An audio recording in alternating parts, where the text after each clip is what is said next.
We're live from Layer-de-la-Haye water treatment near Colchester in Essex. Telling you all about Essex&Suffolk Water's water treatment plant here, and we'll be telling you how your drinking water is treated and delivered to your tap in your home. Water from this plant is drawn from Abberton Reservoir, and the layer is then delivered out into supply. It supplies parts of central Essex and East London, Chelmsford, Brentwood and the London boroughs of Barking and Dagenham, Havering and Redbridge. Now, Essex&Suffolk Water has been engaged in a really interesting project to enlarge the 8%. Just behind me you can see the inlet to the water treatment works where water flows in from Abberton Reservoir. Let's find out a little bit more about this £150 million project.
So now we've come back inside. We're live here at Layer-de-la-Haye Water Treatment Works in Colchester, just outside Colchester in fact, in Essex, and it supplies water to parts of central Essex and East London.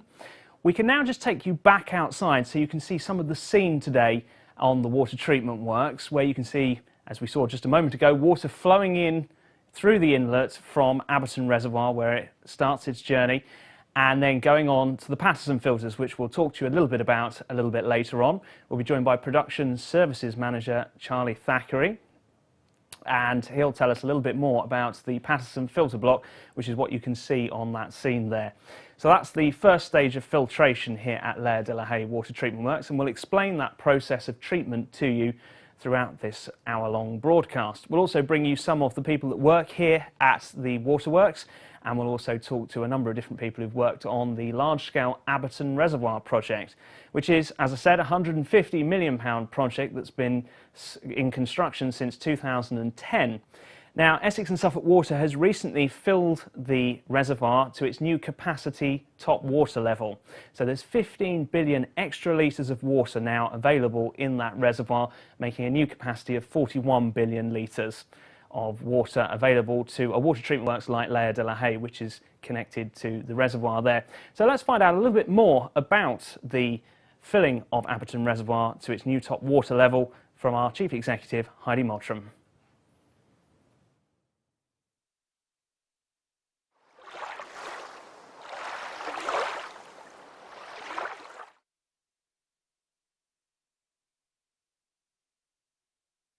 Glistening and gleaming water now covering a wider expanse. This shows how full Abberton Reservoir is currently. Full to its new brim and 58% larger than it was. I think everybody knows how precious water is and how Essex is one of the driest parts of our country. So we're just delighted to have delivered the Abberton Reservoir expansion project on time and to budget, and as a result of that, secure water for our customers in Essex for many, many years to come. Construction work began in 2010 and finished last year. With the dam being built up, a concrete shoreline removed and a new visitors centre for the Essex Wildlife Trust, just some of the changes made to accommodate 15 billion litres of extra water. We're absolutely delighted that the reservoir is now complete, it's now full, and it represents 23 years of hard work to get to this point. It's the culmination of a long-term project. To see it as it is today, where it's just nudging up to the 21 metres, is very rewarding.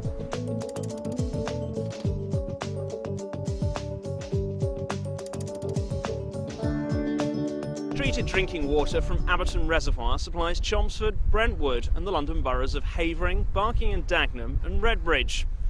The official opening ceremony will take place in May, and details of that special event will be made public very shortly. It's tremendous news for customers. Essex is the driest county in the UK, and we've been able to secure supplies of water to our customers for the next at least 25 years, and we would hope for maybe 40 to 50 years.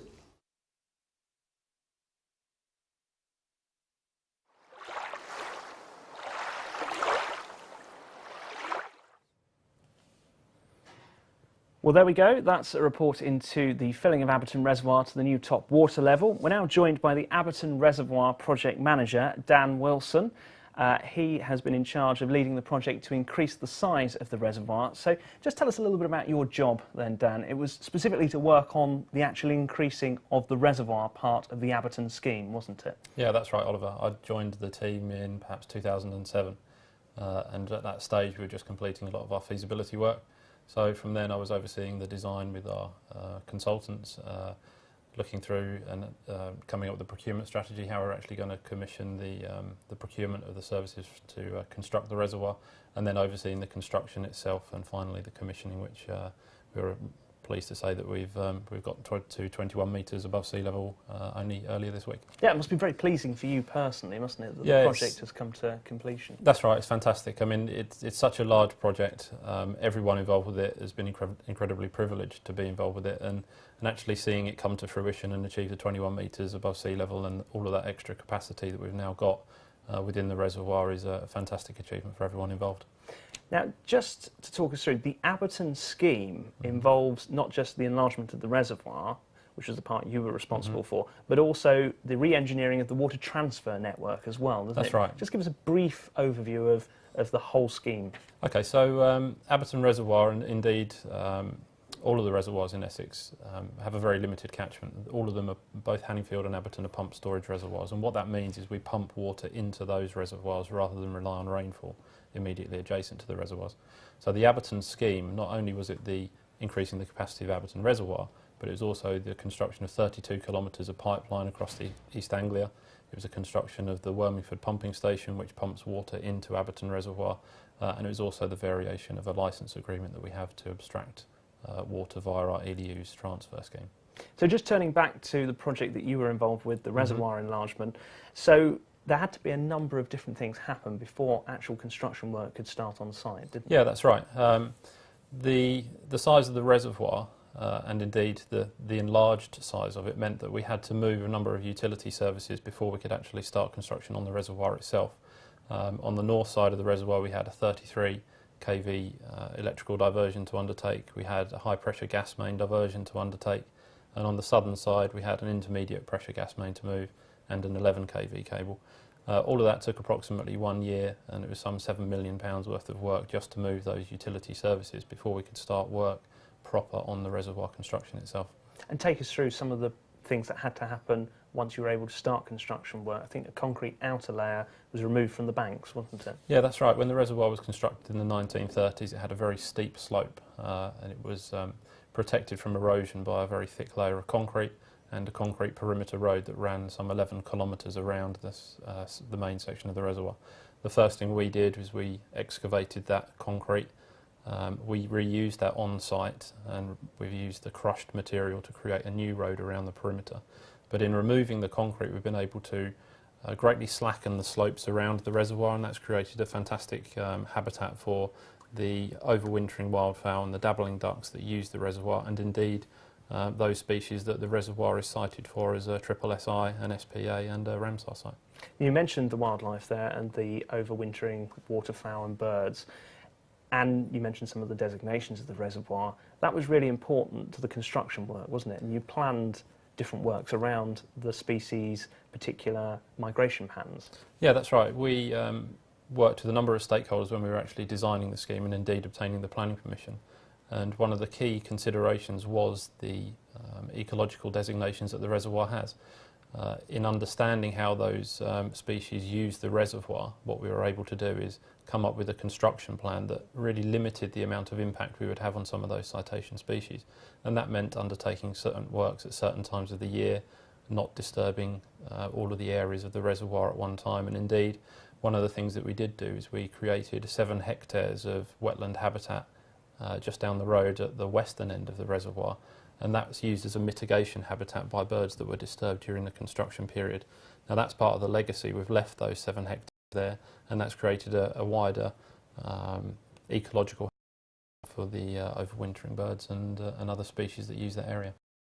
Now just take us through the history of the reservoir. Abberton really came into its own during the Second World War, didn't it? Yeah, that's right. So work began to construct the reservoir in the 30s, but was delayed by the outbreak of the Second World War.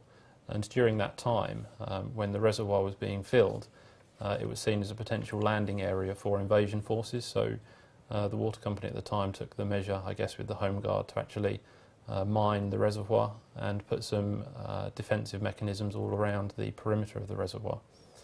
So it has a war history there, and indeed the dam busters used it as a training area for one of their last runs before going over to the dams that they subsequently bombed.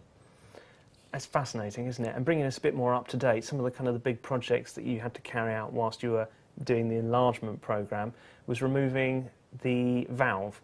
Yeah, that's right. One of the significant operations that we had to undertake during the construction of the reservoir was obviously increasing the height of the 2 dams, one at either end. But within those dams, or within one of them, the main dam, is a very old piece of, it's a valve that's fabricated by Glenfield. It's a Lonna Johnson type valve, and that allows us to drain down the reservoir if we ever needed to. So the plug hole, essentially? Yeah, essentially that's the plug hole in the big bath of water. Now we've saved that valve, we've refurbished it, and it's in the car park here at Layer for everybody to see. But in taking that out was a very complex operation. It was a very long lift. We had to do it when the weather conditions were right, and indeed it needed quite a significant amount of planning to put very large cranes on the actual dam itself to lift the valve out and then to put it onto waiting low-loaded machinery to take it away for subsequent refurbishment. That was just one example of a number of very complex operations that we had to do whilst we were enlarging the reservoir. Which included reconstructing the pumping station, didn't it? That's right. So the former top water level of the reservoir was 17.8 metres above sea level. Increasing it to 21 metres meant a number of infrastructure pieces would have been flooded when we raised the level. So we knocked down the existing pumping station. We rebuilt the superstructure, albeit at a higher level, such that it was protected from flooding. And that was quite a significant piece of work that went throughout the duration of the 3-year construction period and was a key focus area for us all through. Also, the Essex Wildlife Trust had a new centre. Their old one had to be removed and the new one was constructed. Yeah, that's right. That's another example of some of the existing infrastructure or facilities around the reservoir that, with the reservoir getting larger, would have become inundated by water had they not been moved. So we picked up and where the Wildlife Trust Centre was, we took that one down and we rebuilt a new centre for the Essex Wildlife Trust at a slightly higher point on the reservoir, and now visitors to that attraction have some fantastic views across the new enlarged reservoir. So is it a fair analogy then to say a reservoir is much like the water butt in your garden, collecting rain, being filled from different sources such as rivers and such like?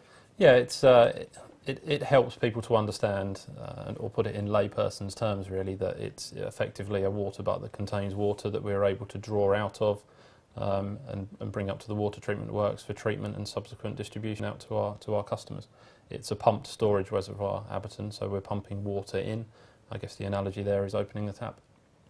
Okay, well thanks very much. That's Dan Wilson, who's the project manager for the Abberton Reservoir Enlargement scheme, and he's been helping to enlarge the reservoir by 58%, and it's recently just reached its top water level, its new top water level, with 15 billion litres of extra water in it.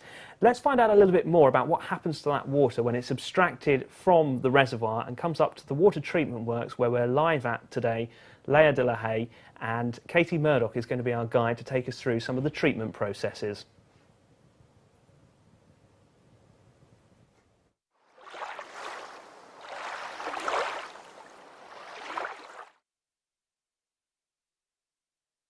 Before our water reaches your tap, it goes through a rigorous cleaning process to make sure it is the best quality water for drinking. We clean the water to remove any colour or dirt and also to take out any bacteria. The water treatment process is made up of 4 main stages: abstraction, clarification, filtration and disinfection. Our journey starts here at a reservoir, river, lake or borehole where raw water is abstracted and pumped to a water treatment works. The water may contain rubbish, leaves, branches, insects and even fish at this stage, and we will screen it to remove these things. The next stage is to add a coagulating chemical. It acts like a magnet and attracts things like dirt and bacteria. It helps us remove it from the water. As the particles stick together, they become heavier and sink to the bottom of the tank, forming a sludge that is removed. The water is still not ready to be drunk, so it moves on to these rapid gravity filters to remove any remaining solids. Travelling through sand will trap small particles left in the water and help to make it cleaner. These filters are washed on a regular basis and prepare the drinking water for the final treatment stage. For water containing a lot of organic matter, or which may contain pesticides, an additional filtration stage is used at some treatment works. Ozone gas is bubbled through the water, and then the water is passed through more filters containing granular activated carbon. This is very effective at trapping any remaining organic particles and removing most pesticides from the water. By now, the water will look clean, but it could still contain germs. We add a small, safe dose of chlorine, and this helps kill any bacteria still left in the water from previous processes. Chlorine is used in all water treatment processes across the world and has been for many years. It makes the water safe for you to drink. At all points along the way, the water is continuously monitored and tested to make sure we're adding the right amount of chemicals and the water is flowing smoothly. The water is now clean and safe and ready to be pumped to your home or business. If you'd like to find out more about the water treatment processes used by the company, please visit the education section of our website.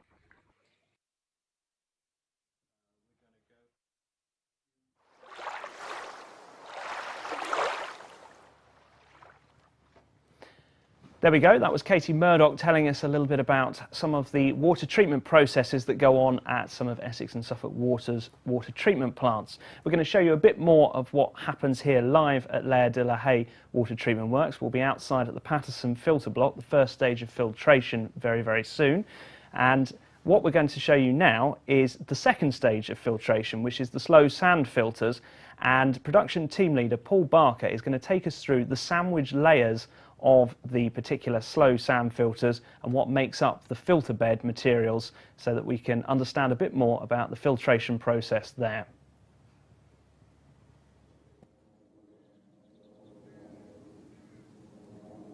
Layer-de-la-Haye Water Treatment Works near Colchester has 20 large sand filters and produces around 100 megalitres of treated high-quality drinking water a day. As with any cleaning devices, these filters sometimes need cleaning and maintenance themselves. The filters generally in service, we work on a 10-week skimming plan at the moment, so we'll run our filters for 10 weeks at a time.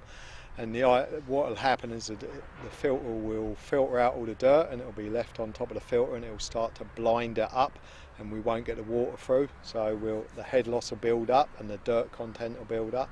So every 10 weeks or so we'll skim the filter off, skim the top layer off to clean the sand. This work is one of the main jobs happening at the water treatment works, digging out the filter beds not currently in use and cleaning the sand and other materials used to make up the filter beds.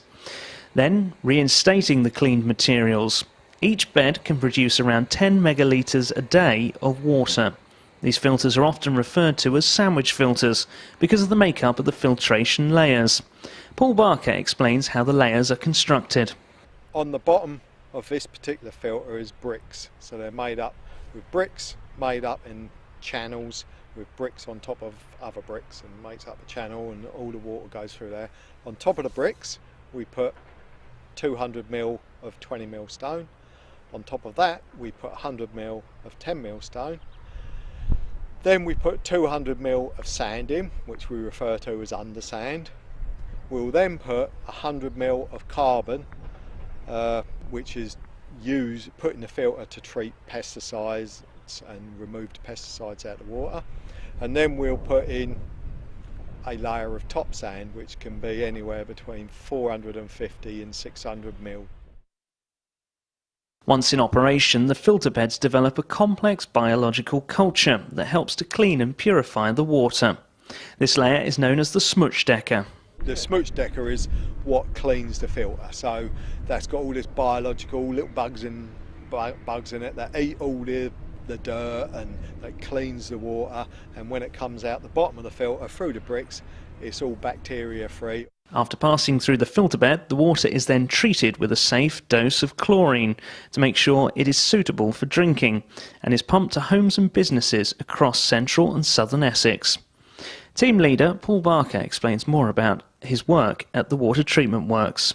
My role as team leader, I run a treatment work, so I've got a team of controllers who manage the site for us, and they make sure that all our water quality standards are met, that all our QEMS forms and everything quality related they'll look after. They'll make sure that the filters are in service, they'll put them in and out, they'll make sure that our primary filters are washing, make sure all our chlorine targets are met, they'll order the chemicals for the site. What would you say is the best thing about your job? Best thing about my job is working at the Layer Treatment Works. It's a beautiful place to work, it's got a lovely place to work, it's a beautiful area, yeah, I really like it.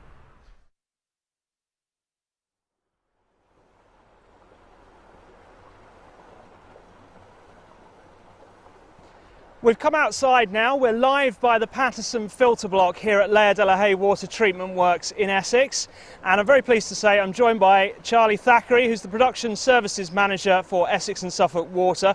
Charlie, just take us through what exactly is a Patterson filter? Okay, a Patterson filter is our primary filter as part of the process here. It's a sand filter and it works very much like a strainer. So it takes the raw water from the reservoir, strains out some of the particles in the water, which may be silt or algae or weed, and filters it through sand onto the next stage, which is our secondary filter stage. And that's the slow sand filters which we've just seen with Paul Barker. That's correct, yeah.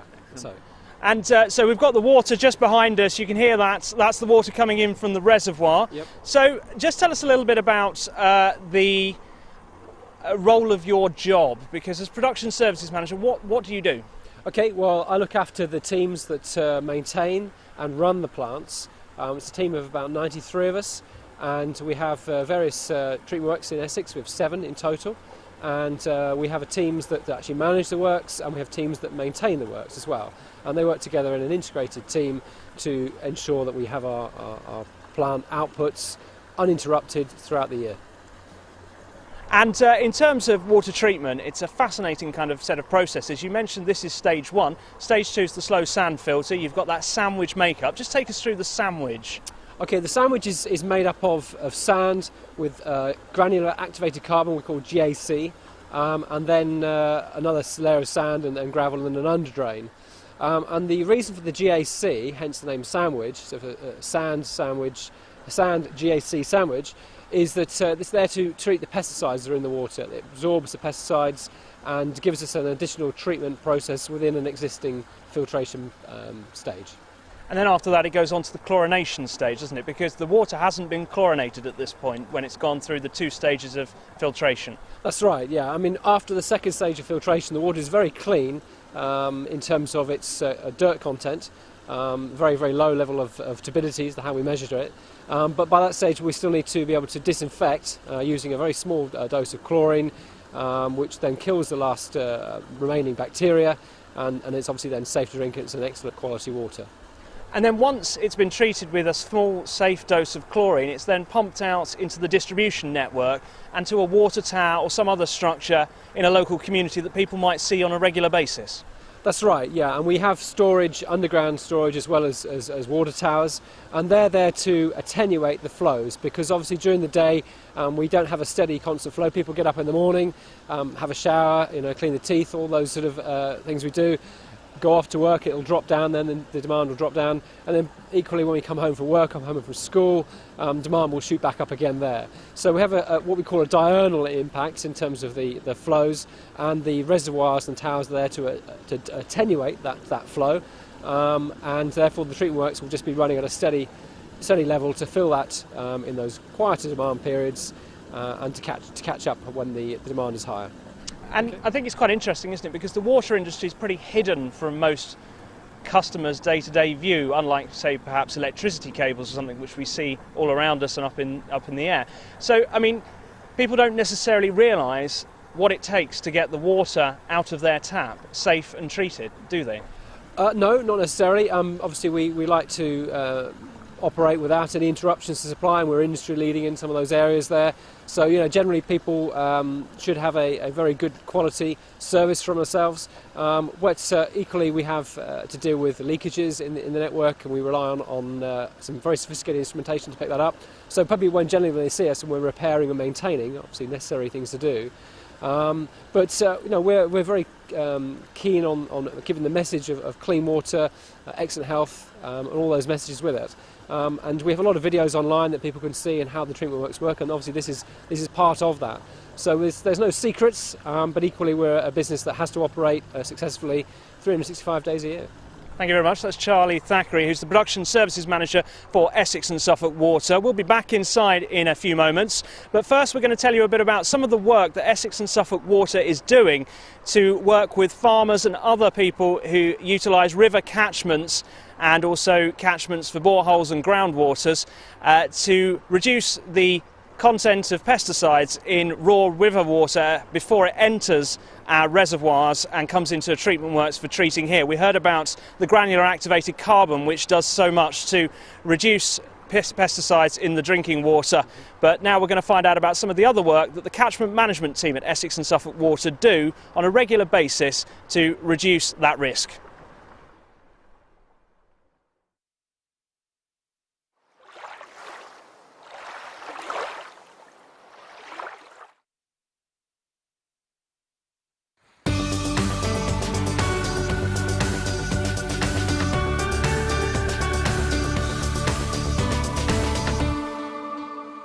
Rivers are one of our most precious sources of water, and at Essex and Suffolk Water we've been working hard to forge partnerships to protect and enhance those river catchment areas in a variety of different ways.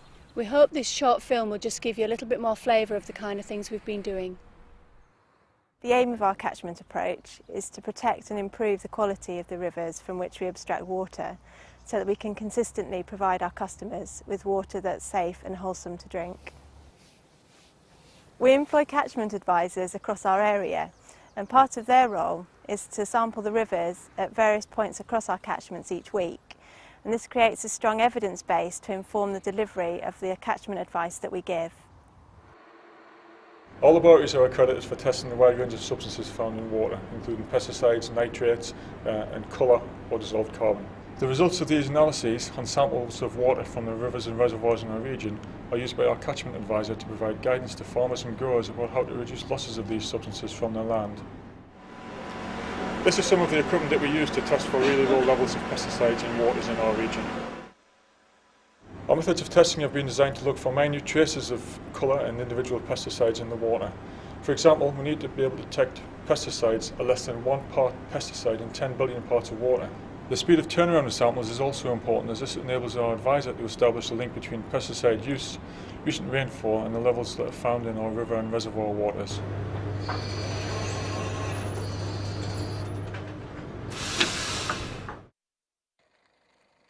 As a water company, we work in partnership with other organisations, and we run events and training sessions for farmers and their advisors on topics like nutrient management planning and machinery calibrations.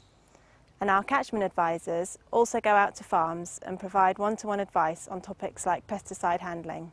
Pesticides can get lost from the filling process through inadvertent spills, drips from the machine. So it's important to capture those spills and make sure that they're not getting into the groundwater or watercourses. Spray filling area here, water comes in into the sump tank and then is filtered through the 3 stages of the biofilter. I work quite closely with Steve Derbyshire from Essex and Suffolk Water inside the Stour and Colne catchment. We go out to do one-to-one farm visits with farmers, and because we've got different specialities, we can give quite good all-around advice. Before we had this filling area, we were filling up in the other side of the farmyard, and it was just a completely unsuitable area. It had been used for about 30 years, and it was a piece of concrete where any water off the concrete was going onto a grassed area. It was just taking the step to go and do something better like we have now.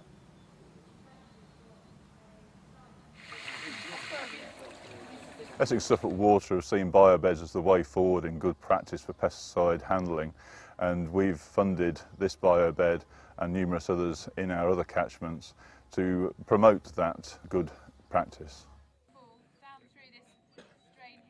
I look after the trainee programme for our new graduates that come into the company and wish to become agronomists. And for the last 2 or 3 years we've taken them down to the Barsham Waterworks, the treatment works there, to show them how it works, what they do. It's a very costly business to try and remove contaminants. By doing all this catchment work, we're giving ourselves a chance to ensure that water quality within the rivers and the catchment is of the highest possible standard. If the water quality is of an excellent standard as it's extracted from the rivers, then that will reduce the costs within the water company for treating the water, and longer term there's a potential to pass these cost savings on to the customer. Hopefully that's shown you how some of our work is helping to protect water in the natural environment, and how important these partnerships are to protecting water quality, not only now but in the future.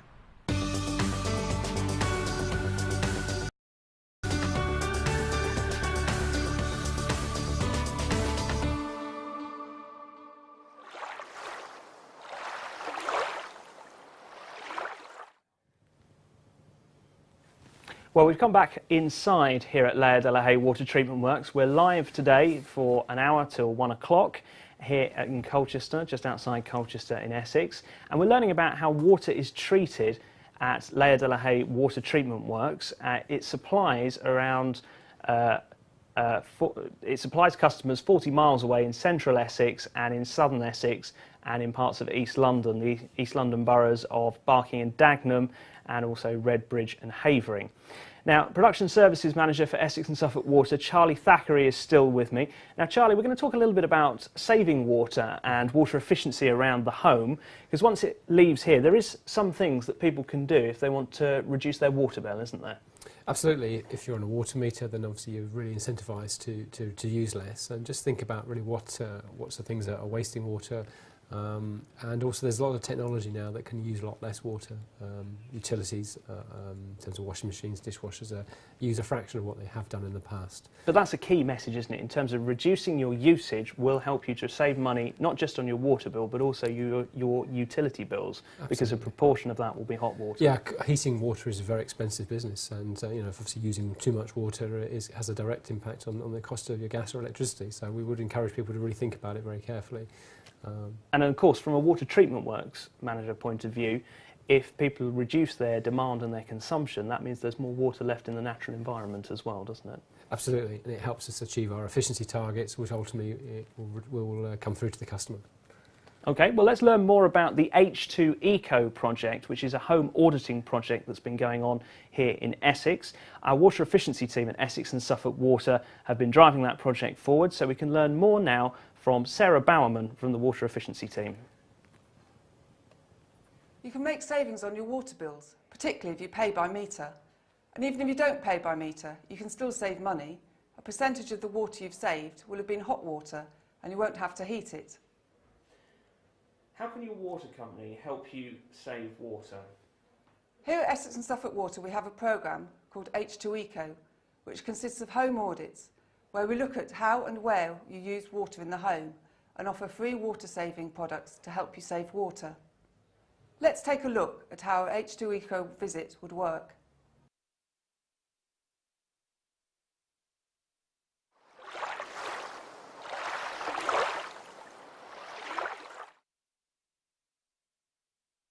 Here at Essex and Suffolk Water, we are the leading company in helping our customers save water and reduce their utility bills. In this short film, we aim to show you what happens during a home audit visit that forms part of our multi-award winning H2 Eco water saving project. Guided by our team here at Essex and Suffolk Water, you'll see what happens when an approved plumber visits your home and also the types of products fitted. All appointments are pre-arranged. Mrs Smith, Yeah. I'm from Essex and Suffolk Water for your pre-arranged appointment. Yeah, that's great.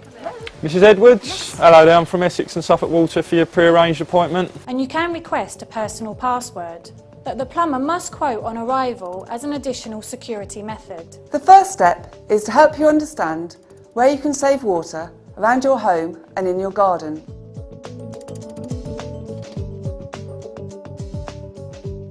The place where we use the most water is in our toilet. An average person flushes the toilet 5 times a day and between 7 and 9 litres a flush. This soon adds up. Most modern toilets fitted after 2001 are already water efficient. For older models, particularly those with handle flushes, there are many devices that we can use that will reduce the water used by your toilet, such as eco-beaters. These are devices that will convert a single flush toilet to a dual flush. It'll save about 30 litres of water per property per day. An alternative product is a saver flush. This is a bit like putting a brick in your system and will reduce each flush by 1 litre.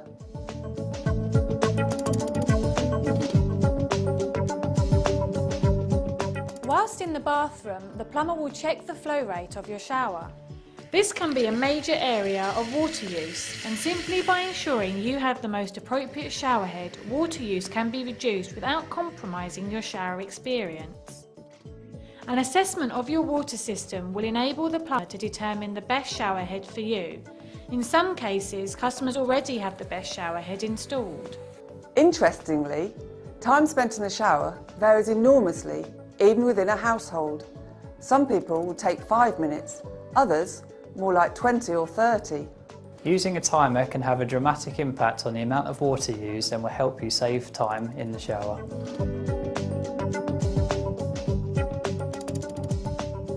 The flow rate of your tap will be measured to see if a tap insert can be fitted. We have a range of different tap inserts to suit different customers. and they work by introducing air into the water flow, reducing the volume of water used whilst maintaining the pressure of flow. And you'll end up with a champagne effect with lots of bubbles. Bath or bath? We know some customers prefer a bath. That's why we also leave a measure to work out how much water your bath holds. It's got a handy thermometer to help you check the temperature of your water.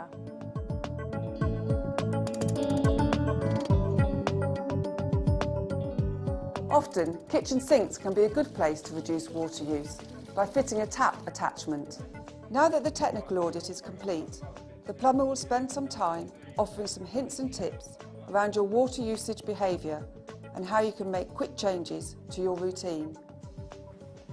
So as you can see, we've got a tea towel, so thank you very much for No, that. that's not a problem. Right, the good news is you are eligible for a water butt as you have got a suitable downpipe. Yeah. Also, we can give you one of these free hose pipe attachments as you have a garden tap. Okay. Couple of other little bits here. This is our Take the Challenge shower timer. Basically, it's just a 5-minute egg timer. So the idea is, with the little sticker, you stick it on your tile, turn it round. The idea is, if you can beat that, that's the most efficient shower we could possibly ask you of. Before we leave your home, we'll give you an additional information pack and an activity pack for your children. We run the H2 Eco project on an annual basis via a town-by-town approach in the areas of Essex and Suffolk that we supply high-quality drinking water to.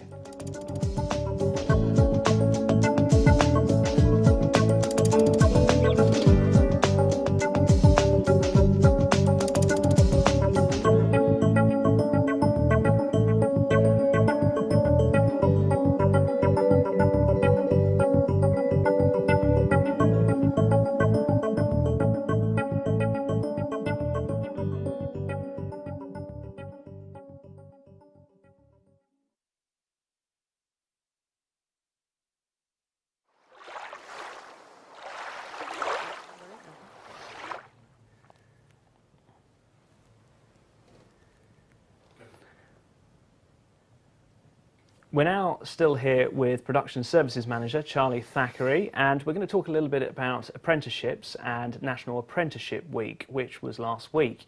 So Charlie, let's just turn to you and talk to you about apprenticeships. You went to visit the Water Minister. Tell us about that. Yeah, we went to see Dan Rogerson last week with some other apprentices from another water company on our own, Lauren Thompson, who's a process technician apprentice in Suffolk. And we had a short audience with him and explained really how the apprenticeship scheme works and some of the successes we've enjoyed from that. So what sort of jobs will an apprentice process technician be doing? Okay, well, Lauren in Suffolk is working with a very established and experienced team, and process technicians' focus is all about optimisation and trying to get the best out of the works, the stewardship of the process. And the process is all about chemical dosing and about how the process is performing to optimise and get the best quality water out of the works at the end of the process. And there's quite a few different apprenticeships available, isn't there, in the water industry and particularly in sort of departments like your department? Yeah, we have, I mean, as well as process technicians, we have electrical and mechanical craft technicians. And those teams look after obviously the electrical and mechanical assets working on the treatment works, and that's a whole team of people dedicated to maintaining output and the existing plant we have on the equipment. It's quite complicated, some of the plant. A lot of it is very, very modern and HV, LV equipment, so a lot of heavy electrical industrial equipment, and on the mechanical side obviously pumps, motors, valves, shafts and generators as well.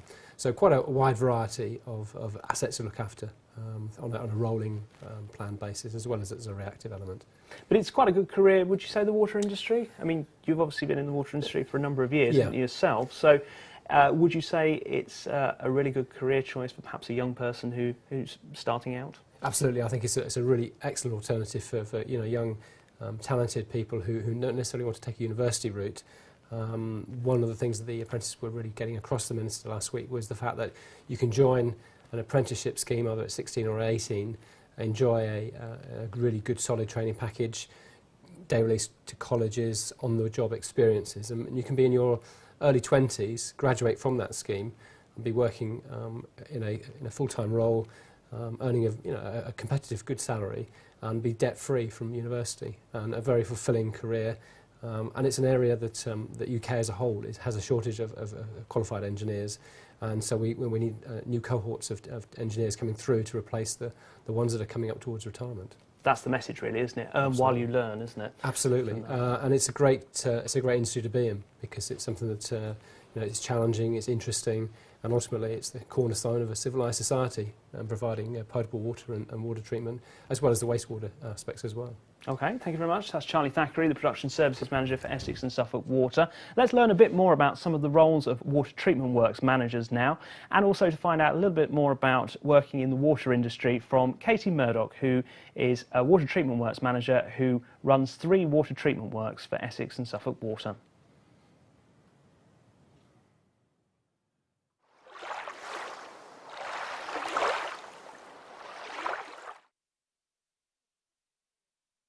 I came into Essex&Suffolk Water as a graduate trainee and had quite a broad foundation.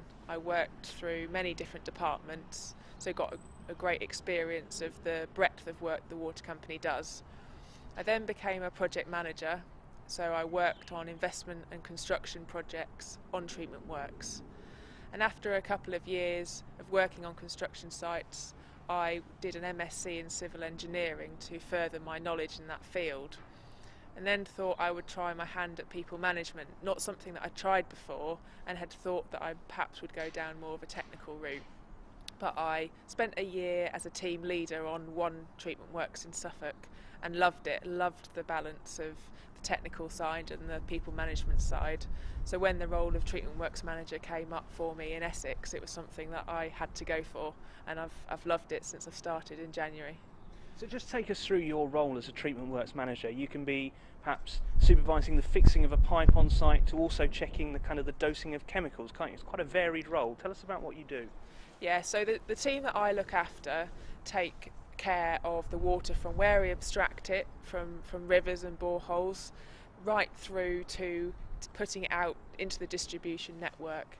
So it is really varied. We're doing a lot of civil work, mechanical work, but also quite a lot of involved electrical work as well.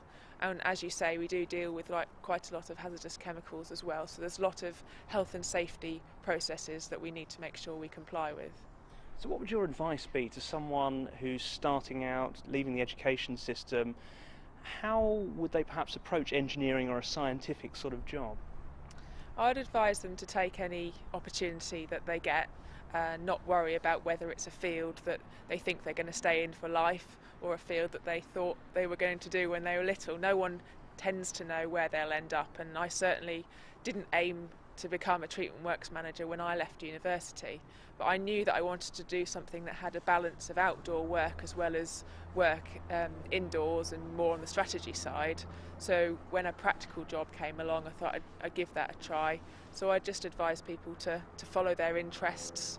If they can do some voluntary work in the time between university and getting their first job, that always looks great, because you've shown enthusiasm and passion for getting involved.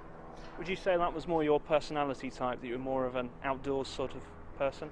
I tend to be, yeah. I do a lot of sport. I like to keep fit, and I like to have a practical element to my role as well as the more number crunching side, I suppose. Because how much would you say your role is office based, and how much would you say is out in the field? And do you find it physically demanding? I'd probably say about 20% of it is outdoors, if I'm honest with myself. I would love to spend more time outside, but I'd probably say it was an 80-20 balance. So it's not physically demanding, but certainly the people that work for me that are based on the site, and also the team leaders, have a lot of physical demands on them as well. So I kind of luck in when I can, but at the same time I've lots of requirements of me in meetings, in offices, and making sure that I'm working to the best for my team, really. You're also a STEM ambassador, and you go into schools and talk about your experience and things like that. So just tell us a little bit about that side of your kind of work. Yeah, so I like to try and encourage children to get involved, particularly in the scientific and technical side of things, and particularly engineering. As you know, there are less women in that field. So I go along to sort of careers evenings and chat not only to the children but to parents as well, because until you know what's out there, how do you know what career you want to do? And certainly in the water industry, you'd never imagine what's behind the water that comes out of your tap.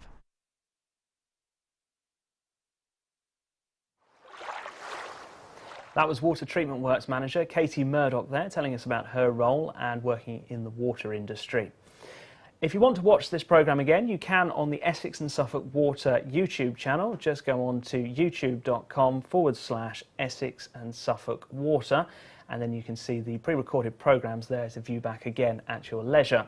So that's what you want to do if you want to see live from Layer Water Treatment Works, this programme once again. Now we're going to talk a bit about WaterAid because it's World Water Day on Sunday, the 22nd of March.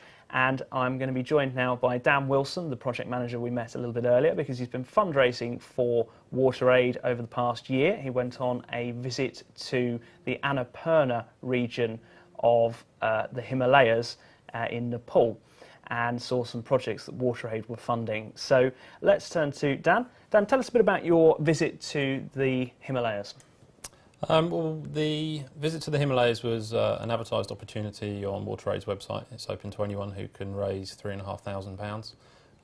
And the trip itself was a trek around the Annapurna circuit, going up to heights of about 3,000 metres, and then camping out overnight, very cold tents, minus 5 or 6 degrees at night, and then maybe plus 30 during the day, so quite a variety of temperature ranges.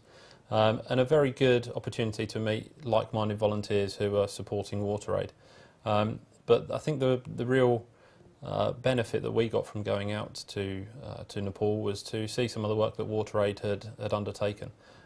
We were privileged to go to a village called Nulla, which is some 20-25 kilometres outside of Kathmandu, and see the water and sanitation projects that WaterAid were doing there.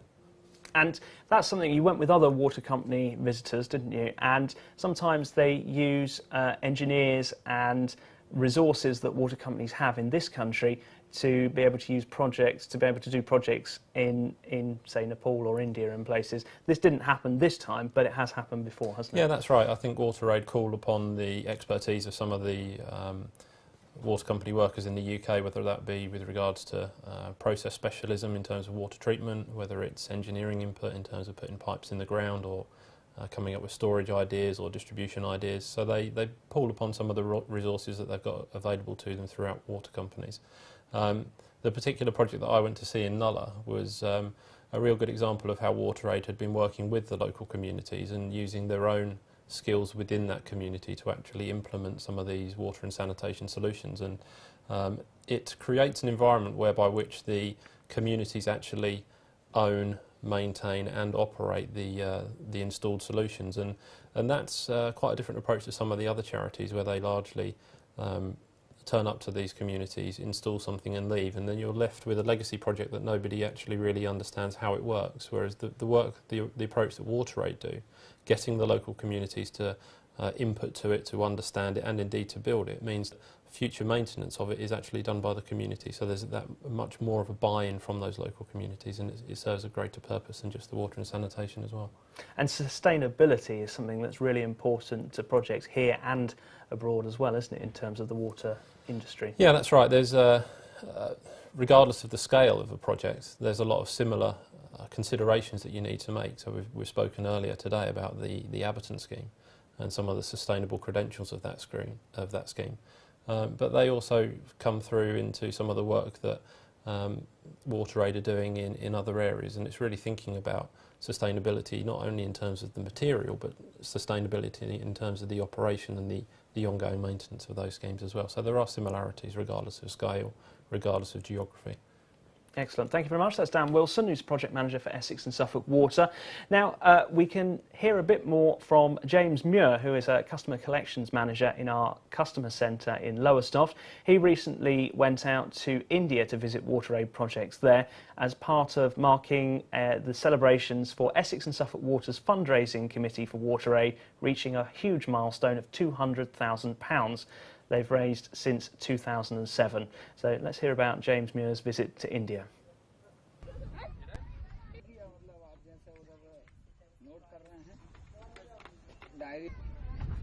I've never seen something like this before in this kind of environment. There's wastewater running through the streets. I've seen it coming out of walls where people are draining it from their inside of their houses. There's no drainage, so it's going straight into the streets. It makes me feel hugely overwhelmed. It makes me reflect on the things that we have at home and take for granted. How often I turn on a tap and I don't even consider that it's just there. How many times I just go to the toilet and flush it and I don't consider the safety of the water that I drink. All of these things, and you reflect and you think these things I take for granted, they're just day to day, they're standard, and yet these people turn on the tap, take a glass of water and it could be poisoning them.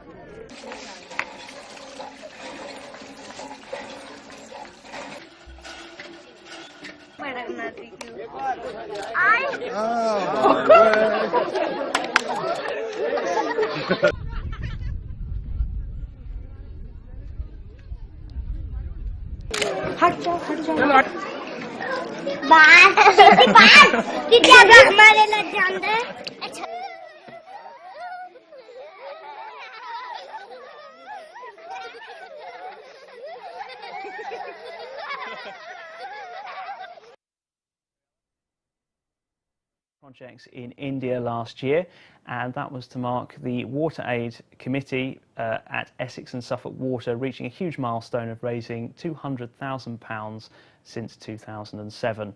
So let's go back to the Abberton Scheme project here at Layer-de-la-Haye and talk to Kim Wallace, who was the conservation advisor for the project. We caught up with her yesterday evening and we started off by talking to her. Just tell us a bit about what your role entails. Just tell us a bit about what your role entails, a conservation advisor, a clerk of works. Just tell us a bit about the types of jobs that you do. So during the construction, I was the ecological clerk of works. I was out here on site working with all of the contractors, making sure that everything was going according to plan, looking after the wildlife. And now construction's all finished, it's continuing the habitat creation works and putting in all the plans that have been there for years into place to enhance it for all of the wildlife. And for those people who are into bird watching and want to know why this site is such a special site, it's got a huge number of different designations, hasn't it? Ramsar site, Triple SI, Site of Scientific Interest. It's also a special protection area in places, isn't it? And just tell us about some of the species that are here. Well, it's mainly important for its overwintering wildfowl. We have 11 SPA species, so they're mainly ducks. So we have the pochard, the tufted duck, which are kind of diving ducks. And dabbling ducks as well, so the gadball, shoveler and teal. We've got an awful lot of teal over winter. Also got cormorant here, a big breeding colony of cormorant, which is key and is one of the citation species and quite unique to this site. And then we have waders coming in as well. So anyone coming here over winter, you get lots of birds, waders, waterfowl, summer months, the normal farmland birds. Whatever time of year you come, there's a lot of wildlife. And occasionally you do see a bittern here as well, don't you? Yes, occasionally. There's also marsh harrier, the occasional osprey, lots of other birds of prey. And very good for owls as well, isn't it? Yes, So, yeah, short-eared owls, and we've got barn owl boxes up. Now I think we can see some of your work happening out in the field. We're looking at you doing a duck count at the moment, because that was one of the things you had to do, actually count the ducks, didn't you? Yes, it's quite hard. We've counted the ducks for years and years, and it gives us a really good basis to understand what's going on at the site. It informed a lot of the pre-construction work as well, and it allows us to monitor how the site's changing, which has been really useful because we've seen an increase, which is great for the scheme. And you mentioned there that the construction work was managed around the particular different species. Just tell us a bit about how that management process happened. I think it was different sections of the reservoir were worked on at different points depending on when species were around. Yeah, well we collected an awful lot of information about how the site was used by birds before construction started, before we ever went near construction phase. So from that we were able to work out which parts of the reservoir were used most and at which times of year. So we kind of worked it so that we could basically not cause disturbance to any of the birds whilst on site. And yes, as you say, we split it into different areas and only had people working in certain areas at certain times of the year. And yeah, it seemed to work very well. There's been a lot of work to enhance the habitat for species here at Abberton Reservoir. That includes things like big long shallows, which previously wasn't the case, wasn't it? Just describe how the reservoir has changed for the better for wildlife? Well, the reservoir originally was just concrete sided, quite steep, and it's amazing how great it was for wildlife then. So what we've done is grade it all back and create very shallow areas and different lagoons that will hold back water. So for wading birds and for dabbling ducks, it's just a massive improvement. And then we're putting in place reed beds and other wet grasslands, loads of different types of habitat to benefit all of the wildlife that come here. And during construction, you had to rehome some water voles as well, didn't you? A few times, yes. So what that meant moving it from different locations on the site to other locations, didn't it? Yes, well, fortunately we had a 6-hectare site down at one of the other parts of the reservoir that's kind of designated a quiet zone for wildlife, and that has established into a great reed bed area with loads of different nooks and crannies for water voles. There weren't any there, so when it came to actually moving them from the construction site, we had a perfect place for them to go. So yes, we trapped them out, they went on a little holiday just to make sure they're all okay, and then came back and were released, and they're doing very well. We monitor them still. Now, the reservoir is open for visitors to come and visit, isn't it? Yes. The Essex Wildlife Trust run a visitor centre here. Just tell us a bit about, would you recommend going down there and watching some birds? Oh, absolutely. They've got a great setup, fantastic views over the whole of the reservoir. They've got loads of books and optics for you to look at as well, and very good cake. Excellent. Thank you very much. That's Kim Wallace, who's the Conservation Advisor on the Abberton Scheme project.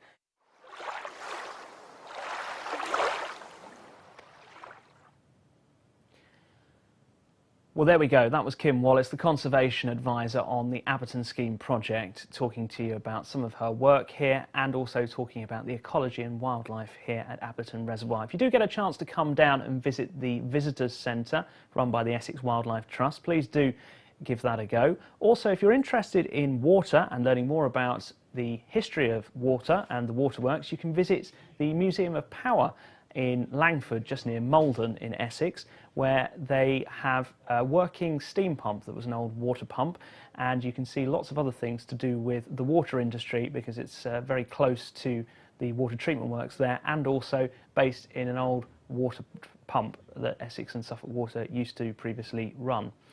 So there we are, that's what you can do. They've got a website, the Museum of Power, and if you look them up you can find them online and find out details about how to visit that museum.